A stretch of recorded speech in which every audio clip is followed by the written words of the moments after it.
तो आज आम आदमी मोहल्ला क्लिनिक स्टाफ ने एक मार्च रखी जहां पर उन्होंने अपनी शिकायतों को जाहिर करा, अपनी मांगों को बताया। तो आइए चलिए देखते हैं। सभी मीडिया कर्मियों का बहुत बहुत स्वागत है। उन्होंने अपना कीमती समय निकाल करके यहाँ तक आए और हमारी बातें सुनने के लिए आए, इसके लिए बहुत बहुत धन्यवाद। अब बात हम शुरू करते हैं कि आखिर ये मुहिम हम क्यों लेके आ रहे हैं। ये मुहिम शांतिपूर्वक अपने अधिकारों को और अपनी मांगों को मनवाने का एक तरीका है। हम किसी भी पार्टी के साथ नहीं है, किसी के विरोध में भी नहीं है। हम सिर्फ अपनी मांगों को मनवाने के लिए यहाँ पर आए हैं। ठीक है, ये सारी की सारी मांगे हमारे जितने भी पोस्टर बैनर है सब पे लिखी हुई है। एक शांति यात्रा है। इसमें जो सबसे पहला अधिकार हमारा है वो है समान काम समान वेतन। हमारे साथ एक तरह से डिस्क्रिमिनेशन होता है जिसके अंदर हर किसी को एक जैसा सैलरी नहीं मिलती। सैलरी जो है सबकी अलग अलग है। ठीक है ना, किसी की कम है, किसी की ज्यादा है, जो कि समान होनी चाहिए। हमारा अधिकार है, संवैधानिक अधिकार है। और दूसरा, हमें आज तक किसी भी तरह का कोई बोनस नहीं मिला। 6 साल हो गए, सबको बोनस मिलता है, लेकिन हमें किसी भी प्रकार का कोई भी बोनस नहीं मिला। ना कभी इंक्रीमेंट हुआ। मोहल्ला क्लिनिक वर्ल्ड क्लास मोहल्ला क्लिनिक है, लेकिन हमारी स्थिति 3rd क्लास है जिसमें कुछ भी नहीं मिलता। आज तक एक आईडी कार्ड तक इशू नहीं हुआ। आप ध्यान देंगे, सोचे कि हम किस तरह से अपनी बातों को सामने रखें। अपनी पहचान तक हम जब बताने लायक नहीं है तो हम क्या करें। हमने अपनी इसी मांगों को लेकर के सौरभ भारद्वाज जी के पास गए थे और उन्होंने हमारी सारी मांगे सुनी। और सुनने के बाद उन्होंने हमें आश्वासन भी दिया कि हम इसके ऊपर काम करेंगे, लेकिन फिर से वही, जैसे आप जानते हैं, धीरे धीरे डिले होता गया। नीचे के अफसर काम कर रहे हैं, नहीं करे, कुछ पता नहीं चला। मिनट्स ऑफ मीटिंग में किसी भी तरह का कोई भी टाइम फ्रेम नहीं बताया गया कि आप कब तक इन मांगों को मनवाएंगे और कब तक ये हो पाए, कब तक इम्प्लीमेंट होगी। धरातल पर जब कोई चीज आएगी तभी बोलेंगे ना कि हाँ भाई कोई काम हो रहा है। आपने तो मिनट्स ऑफ मीटिंग कर ली, लेकिन उसके बाद क्या, ना हमारी सुध लेने कोई आया ना कुछ। तो समान काम समान वेतन के ऊपर हमारा जो मत है पूरी तरह से अडिग है और हम इसके पीछे हटने वाले हैं नहीं। ठीक है ना, हर किसी की सैलरी अलग है और इंक्रीमेंट तक नहीं करा। 5-6 साल हो गए, हर साल हर जगह पे इंक्रीमेंट होता है। इवन प्राइवेट हॉस्पिटल में भी अप्रेजल होता है, लेकिन मोहल्ला क्लिनिक के अंदर देखिए कितना विरोधाभास है कि यहाँ पर कोई भी इंक्रीमेंट नहीं हुआ। ये हालत है। ऊपर से सैलरी सबकी इंक्रीज होती है हर साल बर साल, हमारी डिक्रीज होती है। ये पोस्टर में भी देखिए लिखा होगा कि हमारी सैलरी हर साल डिक्रीज होती गई। ठीक है ना, इसके कोई सुध लेने वाला नहीं आया। आखिर इस तरह का शोषण हमारे साथ ही क्यों। जिस मोहल्ला क्लिनिक को देखने के लिए बान की मून आए, जो यूएन के महासचिव हैं, उन्होंने अप्रिशिएट किया, तो इसका मतलब यह है ना कि हमने निस्वार्थ भाव से अपने काम को किया, जिसको पूरी दुनिया ने देखा। इंटरनेशनल लेवल पर हम जाने जाते हैं। तो ये हाल ऐसा क्यों हुआ। हमारे जितने भी कर्मचारी हैं उनकी मांगे जो हैं जेन्युइन है। कोई ऐसा कुछ नहीं मांग लिया कि हाँ भाई हम मंत्री पद देने जा रहे हो या फिर हम कोई नेता बनने आ गए। हमें किसी भी नेता पद की कोई जरूरत नहीं भाई, हमारी मांगे को मान लिया जाए। हमारी मांगे जेन्युइन है, जो होनी ही चाहिए। आखिर पेड लीव मांग रहे हैं, मैटरनिटी लीव मांग रहे हैं, तो क्या गलत मांग रहे हैं? क्या ये अधिकारों के खिलाफ हो गया? क्या कोई छुट्टी नहीं कर सकता? किसी की फैमिली नहीं है, किसी का परिवार नहीं है, वो सिर्फ बस काम पे काम करता जाए। फैसिलिटीज के नाम पे कुछ नहीं है। हमारे देखिए कोई मेडिक्लेम नहीं है। हम जिस एनवायरनमेंट में रहते हैं हम भी तो बीमार हो जाएंगे या हम होंगे नहीं। हम लोग कोरोना काल में देखिए हमने जितने मन से काम किया है, हमें तो हर किसी ने कोरोना वॉरियर्स कहा है ना, ये तो सबको पता है। कोरोना वॉरियर्स आज सड़क पे क्यों मजबूर हुए आने के लिए। अगर इतनी सारी बातें ही अच्छी हैं और सारे, मैं मोहल्ला क्लिनिक के उसके खिलाफ नहीं हो कि हाँ भाई मोहल्ला क्लिनिक खराब। मोहल्ला क्लिनिक ने जितना काम किया है उसके पीछे हम उस व्यवस्था के खिलाफ है, उस व्यवस्था के खिलाफ है जिसकी वजह से हमें आज यहाँ पे इकट्ठा होना पड़ा। वो ये हमारा कोई शक्ति प्रदर्शन नहीं है। ये हमारी न्याय यात्रा क्योंकि हम लोग बहुत परेशान हैं, बहुत दुखी हैं। और दूसरा, हम लोग सीधा सीधा ये कहना चाहते हैं आप लोगों के माध्यम से कि हम किसी पार्टी के विरोध में नहीं है। बिल्कुल, हम मोहल्ला क्लिनिक के विरोध में नहीं है। हम उस नीति के खिलाफ है जो नीति हमारे लिए घातक सिद्ध हुई है, जो हमारे जिसके द्वारा हमारा शोषण। एक बात और है, कई लोग ये भी पूछेंगे कि भाई 6 साल से आप लोग कहाँ थे, है कि नहीं। सबसे बड़ी बात, जिसने आवाज उठाई उसको डीम्पैनल्ड किया गया, यानी आप नौकरी से निकाल देने वाली बात कर रहे हो। जॉब सिक्योरिटी जो कि एक बहुत महत्वपूर्ण मुद्दा है, उससे आप ऐसा काम करें। मतलब जो आदमी अपनी आवाज उठा, अपने हक की मांग करे, उसे निकाल दो। हमें तक कई बंदों ने, पीछे भी कई बंदों हमारे पर तलवार लटकी, आप शायद अगली बार हमें ना देख पाए, ये भी है। इसीलिए मैं आपको बता देना चाहता हूं कि हमारी मांगे जायज हैं। ऐसा कुछ भी नहीं है जो हमने गलत मांगा है भाई। इसके अलावा और हमारे जो स्पोक्स पर्सन है इसके एक एक करके आप उनसे बाइट लीजिए, सब कुछ बताएंगे। आप बताइए जरा। ये मोहल्ला क्लिनिक की रीड और पैरामेडिकल स्टाफ बहुत बड़ी, एक अपने आप में ही बहुत बड़ी स्ट्रेंथ है कि मोहल्ला क्लिनिक चली उनकी वजह से रहा है। लेकिन उसमें से एक स्टाफ नर्स है, एएनएम नर्स, जिनका रजिस्ट्रेशन रिन्यू नहीं हो पाता क्योंकि 150 आवर्स की जो ट्रेनिंग होती है, 150 आवर्स की जो ट्रेनिंग होती है वो वर्क प्लेस से मिलती है। मोहल्ला क्लिनिक में क्योंकि ट्रेनिंग नहीं होती तो जो नर्सिंग का रजिस्ट्रेशन है वो रिन्यू नहीं हो पाता तो उससे हम लोगों की सैलरी होल्ड कर दी जाती है। ये आगे से ये आगे 6 महीने और कई बंदों की तो 6 साल तक, मतलब 6 महीने की। अभी मेरे भाई जो खड़े हैं इनकी 6 महीने तक की सैलरी होल्ड है, कईयों की 9 महीने है। भाई ऑन द हर किसी की सैलरी 31 तारीख को क्रेडिट होती है, ये बात तो बिल्कुल ठीक है ना। हमारा संवैधानिक अधिकार है। और हमें क्या होता है टाइम पे सैलरी 4 महीने, 3-3, 4-4 महीने तक। आप लोगों ने पहले भी देखा होगा कि 3-3, 4-4 महीने तक सैलरी हमारी रोकी गई, ठीक है ना। किसने रोकी हमें नहीं पता भाई, हमें किसी राजनीति में पढ़ना ही नहीं है। हम जब यहाँ काम कर रहे हैं तो हमें सही टाइम पे सैलरी तो दो। क्या ऐसी बात मांग ली भाई हमने कि बिल्कुल ही गलत है। इन्होंने मोहल्ला क्लिनिक में नर्सें रखी हुई हैं लेकिन उनको पोस्ट दे रखी है एमसी असिस्टेंट की, मोहल्ला क्लिनिक असिस्टेंट। जब असिस्टेंट इन्होंने हमें बना दिया तो हमारा रजिस्ट्रेशन रिन्यू नहीं हो पाता, जिसकी वजह से हमें सफर करना पड़ता है at the time of joining और at the time of renewal. Contract renewal जो होता है उसमें ये हमसे रजिस्ट्रेशन मांगते हैं हमारा दिल्ली नर्सिंग काउंसिलिंग का, क्योंकि जब वो हमारा रिन्यू ही नहीं हो पा रहा तो हम वो दिखा नहीं पाते, जिसकी वजह से कॉन्ट्रैक्ट रिन्यू नहीं हो पाता और ये हमारी उस बीच में सैलरी होल्ड करते हैं। अगर हम उनके ऊपर थोड़ा सा प्रेशर बनाते हैं कि मैडम हम लाके देंगे या हमारा एज सुन एज पॉसिबल हो जाएगा, तो ये लोग हमारी उस बीच में सैलरी होल्ड कर देते हैं। और मेन चीज ये है जब हमें इन्होंने असिस्टेंट बना दिया जो कि हम नर्सिस हैं, तो ये सबसे बड़ी बात है कि हमारी पोस्ट का नाम इन्होंने असिस्टेंट कर दिया है, जो कि ये सही नहीं है। इसमें करेक्शन होना चाहिए, पोस्ट का नाम चेंज होना चाहिए।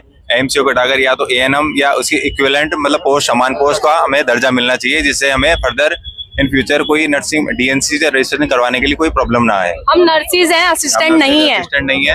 इन्होंने हमें असिस्टेंट बना दिया है। एक और बात सुनने को मिली है कि आप लोगों के अंदर जो मोहल्ला क्लिनिक में अगर डॉक्टर एब्सेंट हो जाता है तो आप लोग उसकी एब्सेंट क्या? जी हाँ, हाँ जी। ये देखिए जरा कितना बड़ा विरोधाभास है। सामने बंदा मतलब डॉक्टर नहीं आया, सारे पैरामेडिक्स डिपार्टमेंट आया। आपने कहीं सुना है कि उसको उस दिन की सैलरी नहीं मिलेगी? हॉस्पिटल बंद हो जाता हो, हॉस्पिटल बंद हो गया, रोगी परेशान हो गए, डॉक्टर छुट्टी पर है तो भैया उसके साथ साथ हमारी सैलरी भी गई, हमारी सैलरी भी गई। मांग उठाई आपने कहीं पे? बिल्कुल बताइए, सबको बताया, लेकिन नीचे वालों के कान में जूं तक नहीं रहेंगी जी, कोई सुनता ही नहीं है। सीधा बोलते हैं भैया टीम पेनल्ट कर देंगे। टीम पेनल्ट मतलब नौकरी से टीम पेनल्ट का मतलब सीधा नौकरी से निकाल। जिसने आवाज उठाई टीम पेनल्ट कर दिया गया है। हमारे पास उनकी लिस्ट भी है। अभी हम लोग आप लोगों से बात कर रहे हैं, अभी हम लोग आप लोगों से बात कर रहे हैं तो हो सकता है हमें भी ये चीज कर दी जाए, टीम पेनल्ट उन लोगों निकाल दिया जा सकता है। वो जो टीम पेनल्ट किए गए हैं हम उनको फिर से रीम पेनल्ट करने की मांग भी करते हैं। और किसी को इस तरह टीम पेनल्ट करने का क्या मतलब है जी?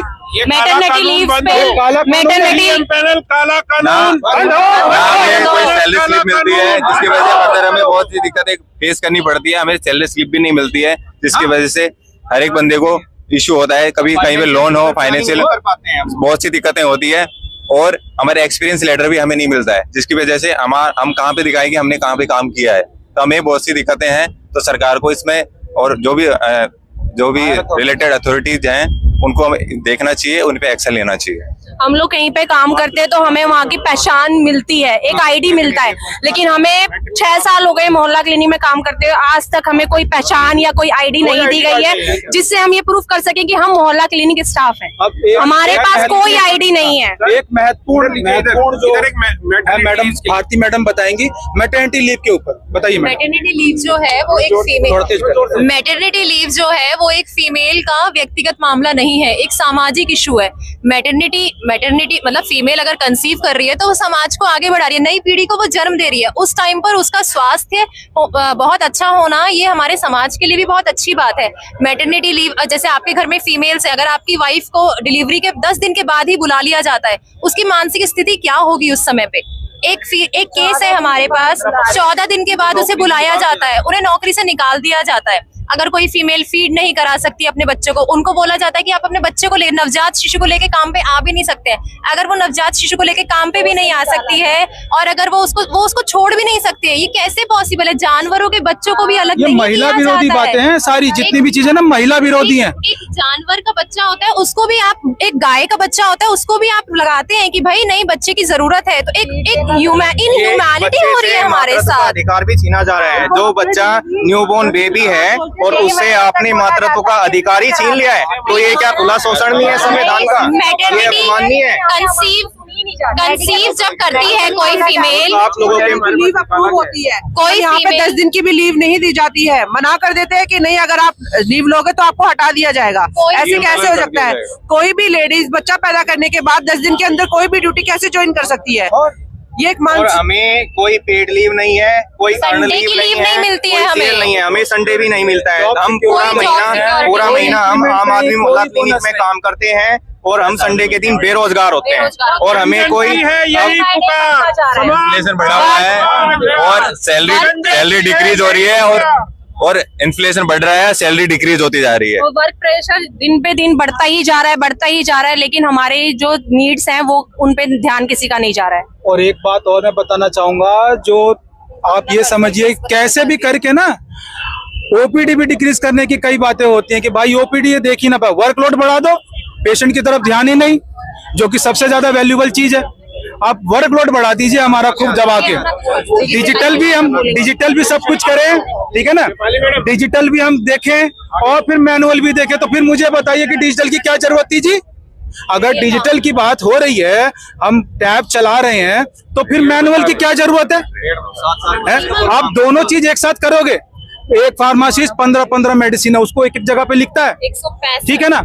और एक बात और बता दो, अगर 100 पेशेंटों को देखता है, हर जगह एक प्रिस्क्रिप्शन है, 15 मेडिसिन है, उसके सर कितनी बार घूमेंगे? 1500 बार घूमेंगे। सर्वाइकल की प्रॉब्लम जी सर, ये बिल्कुल सबको सर्वाइकल की प्रॉब्लम होगी। हमारे पास कोई बिल्कुल कोई हेल्थ इंश्योरेंस नहीं है। सर्वाइकल और 8,000 जिसकी सैलरी होती है उसको ESI मिलता है, हमारे पास नो ESI नो PF कुछ भी नहीं है। हेल्थ वर्कर्स की ये हालत है। इन्हीं सभी जो ये गंभीर मुद्दे हैं, गंभीर समस्याएं हमारे साथ आ रही हैं, हम आप लोगों के माध्यम से सरकार से गुजारिश करते हैं कि हमारे रोजगार को स्थायी रोजगार का दिया जाए। और हमारे साथ में हमारी एक साथी है, ये अपना एक केस बताना चाहती है। आप लोगों के सामने लाइव एग्जांपल इनके साथ जो हुआ है वो ये बताएंगी।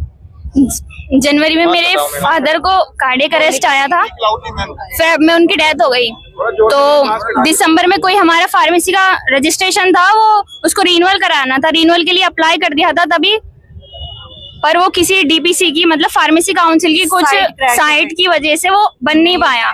तो मेरी सैलरी होल्ड कर ली गई 6 महीने की। फिर मैंने जब उनको लिख के दिया कि भाई मेरे पास ट्रैवलिंग के लिए पैसे नहीं है, मेरे फादर भी नहीं है और उनका हॉस्पिटल का सब, हम कोई इंश्योरेंस भी नहीं है हमारे पास, बड़ी मुश्किल से सब कुछ हुआ, फिर सैलरी तक होल्ड कर ली। मतलब कोई हेल्प करने की बजाय उन्होंने सैलरी भी नहीं दी और अभी तक मेरी कोई सैलरी नहीं आई है। पहली सैलरी मेरी सितंबर में जाके आई थी 9 महीने के बाद, और अभी वो फुल सिचुएशन है जी 6 वो सैलरी आज तक भी रिलीज नहीं की गई है। सोचना चाहिए इस मामले में। दिन रविवार मोहल्ला क्लिनिक स्टाफ में, जिसमें पैरामेडिकल स्टाफ, फार्मासिस्ट, नर्सेज और MTW, हम सब ने मिलकर एक शांति यात्रा निकाली है, जो कश्मीरी गेट मेट्रो स्टेशन से स्टार्ट हुई है और चांदीराम अखाड़ा पे हमने उसे संपन्न किया है। हमारी सरकार से विभिन्न मांगे हैं। इस यात्रा का यही उद्देश्य है कि उन मांगों को जल्द से जल्द पूरा किया जाए, कि वार्षिक वेतन वृद्धि और त्योहार बोनस जो कि सभी डिपार्टमेंट्स में दिया जाता है, हमें भी दिया जाए, समान कार्य समान वेतन। हमने आज ये जो न्याय यात्रा निकाली है सभी आम आदमी मोहल्ला क्लिनिक स्टाफ ने, तो हम मीडिया बंधुओं का बहुत बहुत धन्यवाद। और हम दिल्ली सरकार से, मुख्यमंत्री अतीशी जी से ये अपील करते हैं, ये उनसे हम रिक्वेस्ट करते हैं कि वो हमारी मांगों को जल्द से जल्द पूरा कराने में अपना योगदान दें। और हमारी मुख्य मांगे जो है वो ये है कि एक तो जो हमारी सैलरी है वो टाइमली डिस्पर्स हो, दूसरा हमारा है annual salary increment and festival bonus on a fixed %, और equal pay for equal work. हम सभी लोग समान काम समान वेतन की मांग करते हैं। Paid leaves including maternity leave. हमारे साथ महिला कर्मचारी भी है जिनको मातृत्व अवकाश नहीं मिलता है, तो हमारी सरकार से ये मांग है कि वो मैटरनिटी लीव सबको दें और force leave during doctor absence. अगर डॉक्टर अनुपस्थित है किसी कारणवश क्लिनिक पे तो पूरा क्लिनिक ही बंद कर दिया जाता है, जिससे पूरा स्टाफ सफर करता है। और हमारे पास कोई भी मेडिकल बेनिफिट्स नहीं है। हम खुद हेल्थ केयर वर्कर होते हुए हमारे पास कोई चिकित्सा सुविधा उपलब्ध नहीं है, सच एज पीएफ, ईएसआई और अदर मेडिकल बेनिफिट्स। और जैसे डिजिटलाइजेशन की बात हो रही है तो हमारे पास हमें ऑफलाइन भी वर्क करना पड़ता है, ऑनलाइन भी वर्क करना पड़ता है। तो हम ये मांग करते हैं कि हमारा डिजिटलाइजेशन वर्क प्रोसेस हो। और दूसरा, जॉब सिक्योरिटी। सबसे बड़ा और अहम मुद्दा है जॉब सिक्योरिटी। हम सबको अपनी नौकरी जाने का खतरा दिन प्रतिदिन और बना रहता है, और हम ये चाहते हैं कि जो हमारी डीएमपैनलमेंट प्रोसेस है उसमें सरकार बदलाव करे, उसमें सुधार करे। और हम ये मांग करते हैं कि डीएमपैनलमेंट के लिए एक कोर कमेटी बने और कमेटी निर्धारित करे कि किसको डीएमपैनल होना है, किसको नहीं होना है। और उसमें हमारे एएमसी यूनियन के 3 सदस्य कम से कम होना चाहिए, फार्मासिस्ट, एमसी, एमटीडब्ल्यू, और स्टाफ के सभी लोग उसमें होने चाहिए। और बहुमत के हिसाब से ये फैसला करें कि किसको नौकरी से निकालना है। अगर कोई बड़ा ही उसका इशू है तो उसको तो उसके लिए डिनाई नहीं कर सकते, लेकिन छोटे मोटे मुद्दे के ऊपर किसी के रजिस्टर पूरे नहीं है, किसी ने अप्रैन नहीं पहना है, किसी कोई मेडिकल छुट्टी पे चला गया, तो इन छोटे मोटे मुद्दों पे डीएमपैनल नहीं होना चाहिए। दूसरा है हमारे पास कोई आईडी कार्ड नहीं है, हमें आईडी कार्ड दिया जाए, हमें सैलरी स्लिप दिया जाए, कार्ड नहीं मिला। और जो अपकमिंग गवर्नमेंट एग्जाम्स है उसमें एज रिलैक्सेशन दिया जाए, और जो नर्सिंग स्टाफ है उनको 150 घंटे की ट्रेनिंग दी जाए। बस ये मेडिकल फैसिलिटी भी दी जाए, क्योंकि हमारे पास खुद के हमारे हेल्थ इंश्योरेंस वगैरह नहीं है, जबकि हम मेडिकल लाइन से। तो यही हमारी सरकार से मुख्य मांगे हैं। इसी के साथ साथ हम अपनी यात्रा का यहाँ पे स्थायी करती है तो सारी मांगे एक है, तो हम डिपार्टमेंट से ये रिक्वेस्ट करते हैं, आग्रह करते हैं कि वो जल्द से जल्द इनको इम्प्लीमेंट कराए। देखिए, सभी से आग्रह करते हैं जितने भी जो चैनल है वो लोग आए यहाँ पर हमारी बातों को सुना। दिल्ली पुलिस का भी बहुत बहुत धन्यवाद जिन्होंने हमारे शांति मार्च को सफल बनने में योगदान दिया। बहुत बहुत धन्यवाद।